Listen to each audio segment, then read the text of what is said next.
তো hello guys, চলো আজকে তোমাদের সাথে একটা অন্যরকম ভিডিও শেয়ার করি। তো আজ আমি এখানে রান্না করতে চলেছি ভেজ পাস্তা। তো তার জন্য আমি প্রথমে একটা কড়াইতে গরম জল আর তার মধ্যে তেল আর নুন দিয়ে নিলাম। তারপর একে একে এর মধ্যে আমি পাস্তা দেব। পাস্তাটা বেশ কিছুক্ষণ সেদ্ধ হয়ে যাওয়ার পর আমি এটাকে নামিয়ে নিয়েছিলাম। কড়াইতে আমি তেল বসিয়ে দিলাম গরম করার জন্য। আর কি কি সবজি দিতে চলো দেখিনি, টমেটো, পেঁয়াজ, আলু, রসুন কুচি, লঙ্কা কুচি, ব্যাস এইটুকুই। হ্যাঁ, আমি এখানে আজকে আলু ব্যবহার করতে চলেছি, যেটা সচরাচর পাস্তাতে দেওয়া হয় না।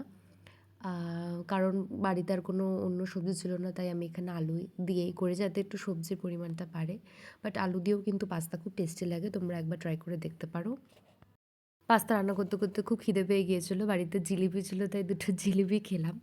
এরপর আলুর মধ্যে আমি পেঁয়াজ আর যা যা সবজি কেটে রেখেছিলাম সব দিয়ে দিলাম। তারপর এটা বেশ কিছুক্ষণ ভাজার পর এর মধ্যে আমি বাকি সবজিগুলো অ্যাড করতে থাকি।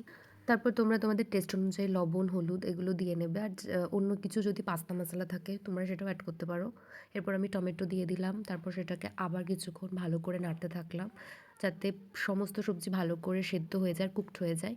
আর সমস্ত কিছু হয়ে যাওয়ার পরে আমি এর মধ্যে অ্যাড করলাম কিছু সস যেগুলো আমার বাড়িতে ছিল। আমি এখানে রেড চিলি সস আর গার্লিক চিলি সসটা ইউজ করেছি। তারপর কিছুক্ষণ নাড়ার পর আমি এর মধ্যে দিয়ে দিই পাস্তাগুলো। সেদ্ধ করে আমি ওটা নামিয়ে দিয়েছিলাম, সেই ভিডিওটা আর করা হয়নি। ব্যাস এইটুকুই, রেডি আমাদের পাস্তা ঝাটাবাট করে।